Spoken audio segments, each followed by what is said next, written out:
Ladies and gentlemen, how often do we find ourselves tangled up in what others think? How often do we lose sleep over how we're perceived or allow our plans, our decisions, and even our dreams to be dictated by the opinions of others? Today, I want to remind you of something that can set you free. Nobody really cares. Now, that may sound harsh, but it's not meant to be. In fact, it's one of the most liberating truths we can embrace. At the end of the day, people are busy navigating their own lives, their own worries, and their own insecurities. While we fret about how we're being seen, others are just as absorbed in themselves, feeling the same doubts we do. When we recognize this, it gives us permission to focus on our own lives. It's easy to get caught in the endless loop of seeking approval, craving validation, or worrying about judgment. But what if we could shift our energy inward? What if we could focus on creating a life that feels meaningful to us, not one that's built on the shifting sands of others' opinions? This is a call to step into your own life fully, without apology, to prioritize your journey over the fleeting judgments of others. Because when you do that, when you focus on your life, you unlock the power to live authentically, courageously, and with intention. Nobody cares. And that's exactly why you should care more about yourself, your growth, your joy, and your purpose. It's time to focus on what truly matters your life. 10 key points. Nobody cares. Focus on your life. We often overestimate how much others focus on us. In reality, most people are too caught up in their own lives to dwell on ours. Seeking approval or praise from others might feel good in the moment, but it's never a sustainable source of fulfillment. You must find validation from within. No matter what you do, some people will always have something negative to say. Focusing on trying to please others is a recipe for exhaustion and frustration. When you align your life with your values and purpose, you free yourself from the pressure of conforming to what others think you should do. Focusing on your life means embracing imperfection. It's about showing up authentically, even when you feel vulnerable or uncertain. The more you compare yourself to others, the more you rob yourself of the joy and satisfaction that comes from living your unique journey. Every minute you spend worrying about what others think is time stolen from living your own life fully. Refocus that energy on your passions, goals, and personal growth. Your value isn't dictated by how others see you. Your worth comes from within, from your character, your integrity, and how you show up in the world. Prioritizing your growth, well-being, and happiness isn't selfish. It's a necessary act of self-respect and self-care.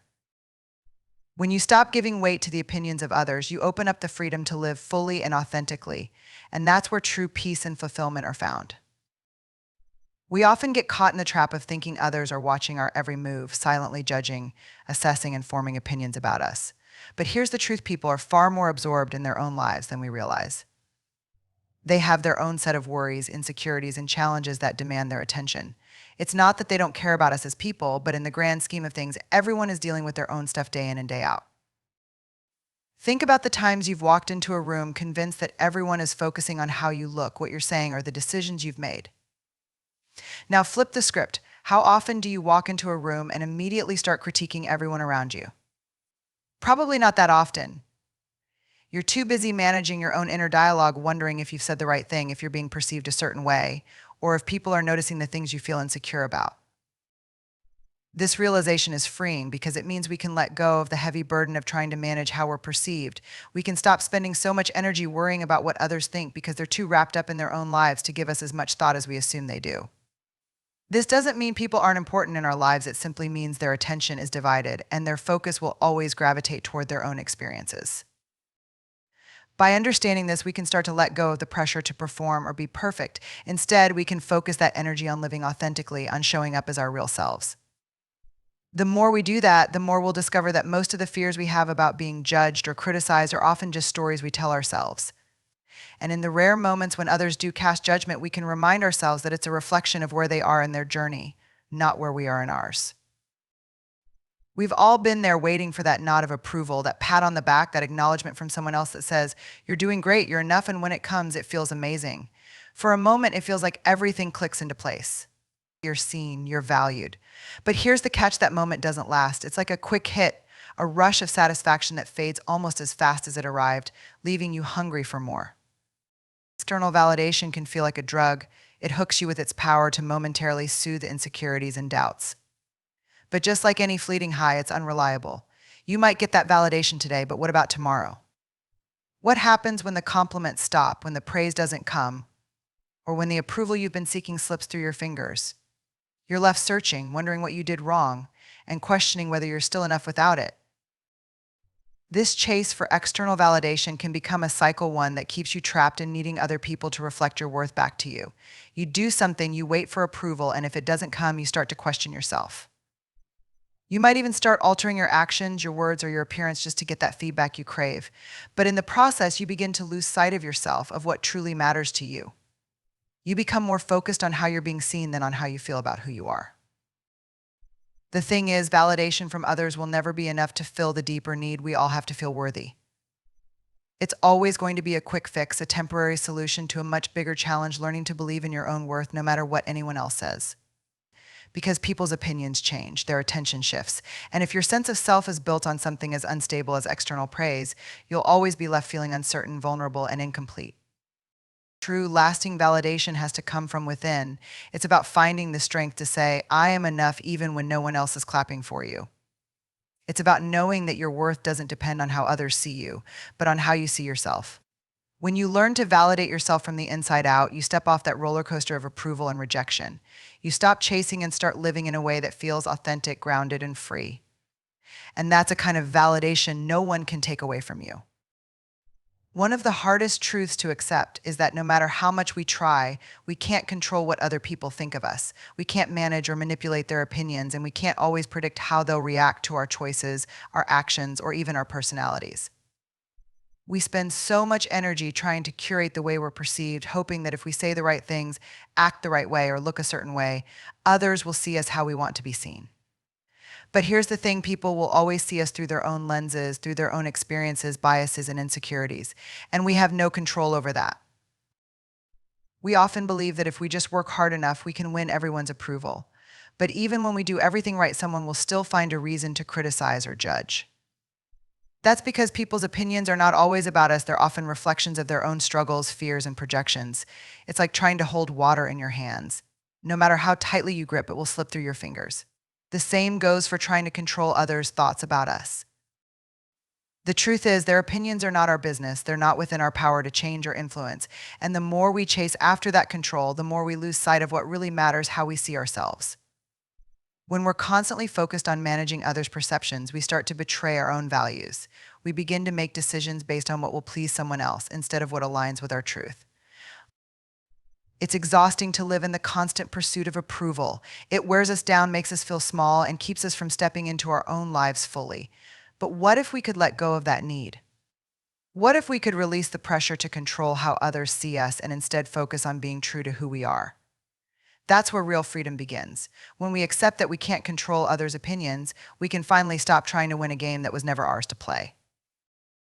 This doesn't mean we stop caring about people or become indifferent to how we impact others. It means we stop tying our worth to their approval. It means we stop letting their judgments dictate our decisions.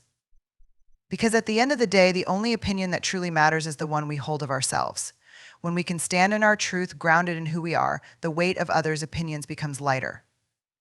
And with that freedom, we can live a life that feels authentic and meaningful on our own terms. It's easy to get caught up in living a life based on what we think we should be doing instead of what we truly want. From the moment we're born, expectations are placed on us by family, by society, by the roles we find ourselves in. We're told what success looks like, how we should behave, and what paths are acceptable to follow. And before we know it, we can find ourselves moving through life, checking off boxes and meeting those expectations, even if they don't align with who we are deep down. Living like this can be exhausting. It's like carrying around a heavy load that never really belongs to you. You might feel pressure to conform, to please others, or to fit into a mold that just doesn't feel right. And the thing is, the more you live according to others' expectations, the further you drift from your own values. It's like wearing someone else's shoes. No matter how polished they look, they're never going to feel comfortable or allow you to walk your own path. Here's the hard truth: living to meet others' expectations will never bring you true fulfillment. It might bring approval, it might keep you in the good graces of those around you, but deep down, there will always be a sense of something missing, a sense that you're not fully living your own life. And that's because you're not. When you let other people's expectations dictate your choices, you're essentially handing over the reins to your own story. You're living a script that's been written for you instead of writing your own. Living by your values is a completely different experience. It's about getting clear on what really matters to you, what you stand for, what brings you joy, what makes you feel alive, and making decisions from that place. It's about aligning your actions with your core beliefs, even when it's difficult, even when it means disappointing others. And yes, living this way isn't always easy. It often requires courage because choosing to follow your values might mean stepping off the path that others expect you to follow. It might mean walking into uncertainty or facing judgment or losing approval from people whose opinions you care about. But here's the thing: when you live according to your values, the peace and sense of integrity you feel are worth every bit of discomfort. You're no longer playing a role, you're showing up as your real self. You're living a life that feels like it belongs to you. And when you do that, even the challenges that come with it feel different. They feel like steps on a path that is truly yours, not obstacles on a road someone else chose for you. Choosing to live your values over others' expectations is about honoring yourself. It's about trusting that you know what's right for you, even if others don't understand. And in the end, it's about creating a life that feels whole and authentic, one that you can look back on without regret, knowing that you lived true to who you are. That's the kind of life that brings real meaning, the kind of life that allows you to look in the mirror and feel proud of the person you see. We often think of courage as something grand and heroic, a moment of dramatic action where someone faces overwhelming odds or stands up in the face of danger.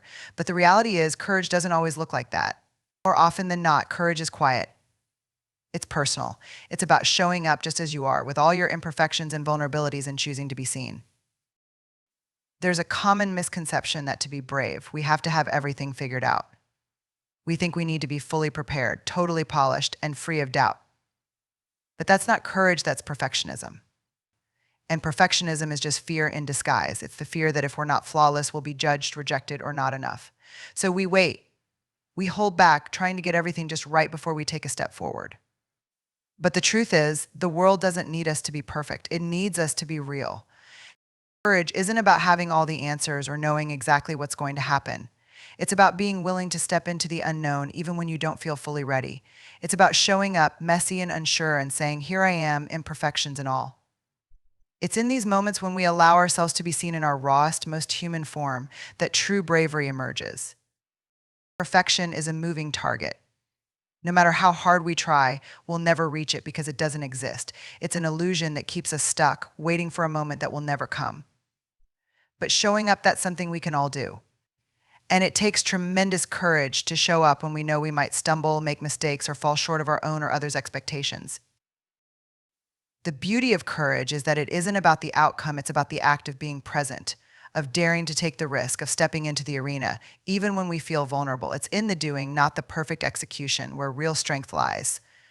When we let go of the need to be perfect, we open ourselves up to growth, to learning, and to connection with others. We give ourselves permission to be human. In those moments when we show up with all our imperfections, we also give others permission to do the same. We create space for authenticity, for real conversations, and for deeper relationships. When we drop the armor of perfectionism, we allow ourselves to be seen as we truly are, and that's where real connection happens. So courage isn't about being the best or getting it all right. It's about showing up exactly as you are and saying, "I'm here, I'm trying, I'm enough," and in that simple act, you are already more than enough. Comparison is something we all do, often without even realizing it. We look at someone else's life, their achievements, their relationships, their appearance, and we start measuring ourselves against them. We see their highlight reel, the curated version of their lives that they choose to show the world, and then we stack it up against our own messy, imperfect reality, and in that instant, joy slips away. It's a thief, sneaky and quiet, stealing our contentment before we even realize it's gone. The problem with comparison is that it creates a false narrative. We're not seeing the whole picture. We're comparing our behind-the-scenes moments, our struggles, insecurities, and fears with someone else's polished, published, public version of success. And we almost always come up short. It's like trying to compete in a race we weren't meant to run. Every time we focus on someone else's path, we lose sight of our own. What we don't see in those moments of comparison is the full truth of other people's lives. We don't see the hard work, the sacrifices, the failures, and the doubts they've experienced along the way. We only see the end result, the part that looks shiny and perfect from the outside. But every person, no matter how successful or put together they seem, has their own struggles. They have their own moments of doubt, their own insecurities, their own battles that they don't always show the world. When we engage in comparison, we rob ourselves of the joy of our own journey. We stop appreciating where we are, the progress we've made, and the uniqueness of our own path. We become so focused on how we measure up to others that we forget to celebrate what's right in front of us. We miss the beauty in our own lives, the moments of growth, the small victories, and the things that make us who we are. Joy doesn't come from being better than someone else or having more than someone else. It comes from embracing where we are right now and recognizing that our worth isn't tied to how we compare to others. It's about knowing that we are enough just as we are without needing to stack ourselves up against anyone else. Comparison keeps us locked in a cycle of never feeling good enough. There will always be someone who seems to have more, who appears to be doing better, who looks like they have it all figured out. But that's not the point. The point is to live our lives fully, to focus on our own growth, and to find joy in our own journey. When we stop comparing, we make room for gratitude. We start to appreciate what we have, where we've been, and where we're going. We begin to realize that we're not in competition with anyone else, because no one else can live our lives for us. And when we let go of comparison, we open ourselves up to real joy, the kind that comes from knowing we're walking our own path at our own pace, and that's more than enough. Time is the one resource we can never get back. It's easy to forget that in the hustle of daily life as we get swept up in the demands of work, relationships, and endless to-do lists. But the truth is, time is our most valuable asset. Every minute, every hour, every day is something we can either invest in what truly matters or spend on things that drain us, distract us, or keep us stuck in places we don't belong. We often act as if we have all the time in the world, postponing the things that matter, our dreams, our passions, our connections, thinking we'll get to them someday, but someday isn't promised. Time doesn't wait for us to be ready, and it doesn't pause while we figure things out. It keeps moving no matter what we do with it. And the hard reality is, if we don't make deliberate choices about how we spend our time, life will make those choices for us. We waste so much of our time worrying about things we can't control, getting caught up in drama, or chasing after things that don't really fulfill us. We spend hours scrolling through social media, comparing our lives to others, or saying yes to things that don't align with our values because we're afraid of disappointing someone else. And before we know it, days, months, or even years have passed, and we're left wondering where the time went. The thing about time is that it's always slipping through our fingers. We don't get to save it for later or put it on hold. But what we can do is become intentional about how we use it. We can start asking ourselves, am I spending my time on what truly matters? Am I investing in the relationships, experiences, and goals that align with my values, or am I letting time pass me by while I focus on things that don't bring meaning or joy into my life? Choosing how we spend our time is an act of self-respect. It's about recognizing that every moment is precious and that we have the power to decide what deserves our attention and energy. It's about prioritizing the things that make us feel alive, fulfilled, and connected to who we are. Because at the end of the day, what we do with our time is what we do with our lives. There will always be demands on our time. There will always be distractions, obligations, and pressures pulling us in different directions. But the more we practice being intentional, the more we reclaim our time and start living in a way that feels purposeful. It's not about cramming more into our schedules or constantly striving to be productive. It's about aligning our time with what matters most to us. When we honor our time, we honor ourselves, we stop living on autopilot and start making conscious choices. And in doing so, we begin to see time not as something we're running out of, but as the most valuable resource we have, one that, when spent wisely, can lead us to a life that feels rich, meaningful, and true to who we are.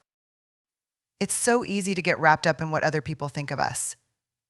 From a young age, we're taught to seek approval to make sure we're liked, accepted, and seen in a positive light. We measure ourselves through the lens of others, believing that their opinions somehow reflect our worth. But the truth is, no one else's opinion can define who we are. Our worth isn't up for debate or negotiation, and it certainly isn't determined by how others see us. People's opinions are shaped by their own experiences, insecurities, and perspectives. What they think about you often has more to do with them than it does with you.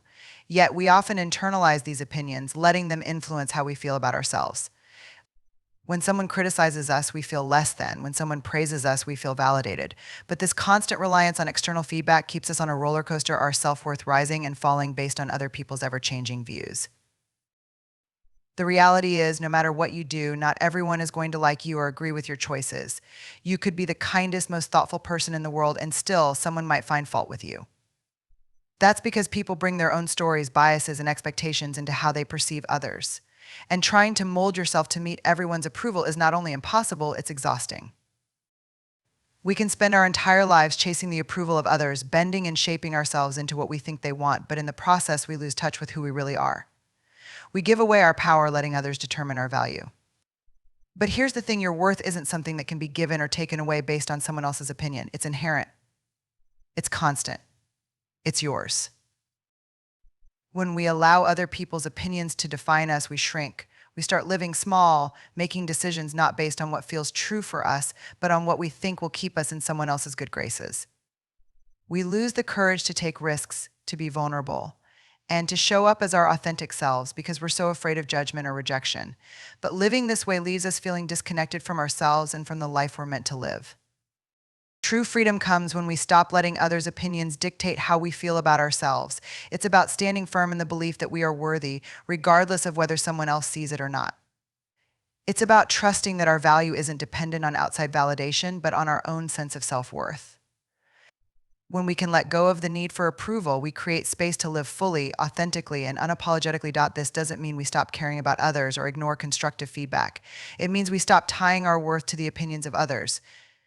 We listen to feedback with discernment, but we don't let it define us. We stand in our truth, knowing that we are enough, just as we are. At the end of the day, the only opinion that truly matters is the one we hold of ourselves. When we believe in our own worth, when we define it from the inside out, we build a foundation that can't be shaken by someone else's judgment. That's where real confidence and resilience come from, knowing that no matter what anyone else thinks, we are already whole.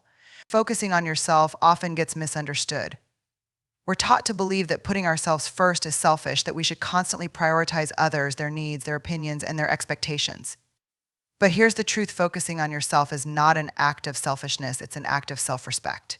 It's about honoring your own needs, boundaries, and desires instead of constantly putting them on the back burner for the sake of everyone else. And that takes courage because it requires you to say, I matter too. When we don't focus on ourselves, when we neglect our own emotional, physical, and mental well-being, we end up feeling depleted. We start to lose ourselves in the process of trying to meet everyone else's expectations, trying to be everything for everyone. But the more we give away pieces of ourselves without replenishing, the less we have to give to the people and things that truly matter. You can't pour from an empty cup, and if you keep neglecting yourself, sooner or later, you'll find yourself running on empty. Focusing on yourself means taking time to get clear on what you need, whether it's rest, personal growth, time for reflection, or space to heal. It means listening to your own voice, not just the voices of others. It's about asking yourself what truly makes you feel alive, what aligns with your values, and what brings you a sense of purpose and fulfillment. And then it's about having the courage to prioritize those things, even when it feels uncomfortable or when others don't understand.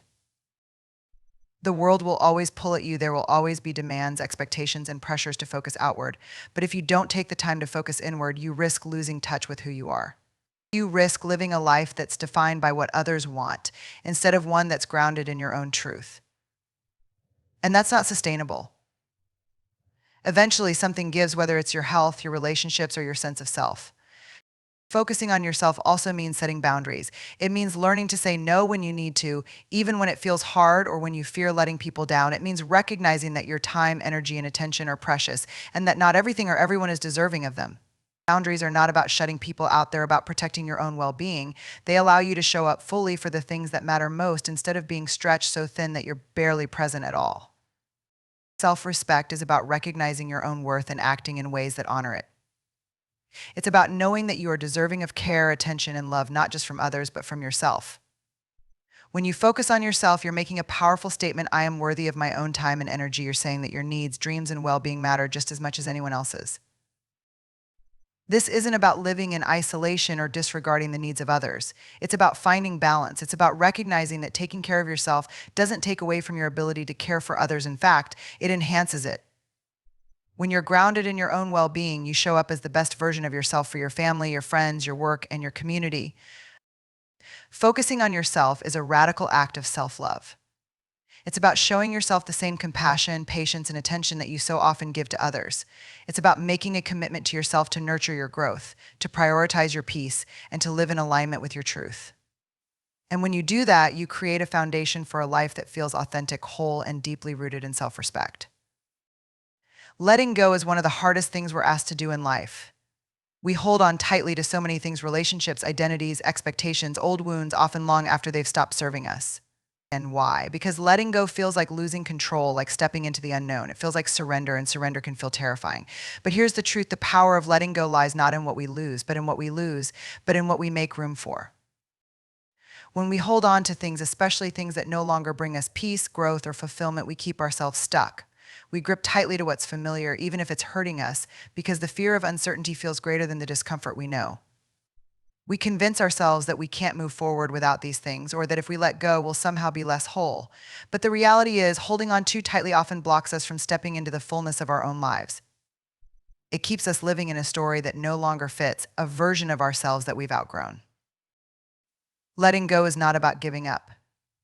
It's about freeing ourselves from the weight of what we cannot control or change. It's about recognizing that clinging to something out of fear of loss, fear of failure, fear of the unknown only keeps us tethered to a past that no longer serves us. It's about having the courage to release what no longer aligns with who we are or where we want to go, and trusting that in that space of release, something new can emerge. Sometimes we hold on to relationships that no longer nurture us, believing that if we just try harder, things will change. We hold on to outdated versions of ourselves, clinging to identities or roles we've outgrown, because we're scared of what might happen if we redefine ourselves. We hold on to pain, anger, or resentment, thinking that if we let it go, we're somehow condoning what happened or leaving ourselves vulnerable. But what we don't realize is that in holding on to these things, we're the ones suffering. We're the ones keeping ourselves trapped in a cycle of hurt, fear, or stagnation. Letting go is an act of self-compassion. It's about acknowledging that some things are beyond our control. And that's okay. It's about accepting that we can't always fix or change everything. And that's not a failure, it's part of being human. When we let go, we make space for healing. We make space for new opportunities, new relationships, and new possibilities that we couldn't see while we were clinging to what was. It's only when we release our tight grip that our hands are open to receive something new. Letting go doesn't mean forgetting or dismissing what happened. It doesn't mean the pain wasn't real or that the loss didn't matter. It simply means that we're no longer allowing it to define us, to dictate our choices, or to weigh us down. We acknowledge the impact, we honor the lessons, and we move forward. Not because it's easy, but because we deserve to live a life that isn't shackled to the past. There is immense power in letting go. It allows us to reclaim our energy, our peace, and our freedom. It's an act of trust in ourselves, in the process of life, and in the belief that whatever comes next will serve us in ways we might not even imagine yet. Letting go invites us to step into the unknown with courage, to release what no longer serves us, and to make room for what does. In letting go, we learn to soften. We stop fighting battles that drain us. We release the need to control outcomes, and we make peace with the present moment. And in that space, we discover a deeper sense of resilience, strength, and possibility. We learn that what we feared losing was never the source of our wholeness to begin with, that the true power, the true freedom comes from within. Letting go allows us to step into that truth, to trust in our own ability to heal, and to move forward with a sense of lightness, openness, and grace.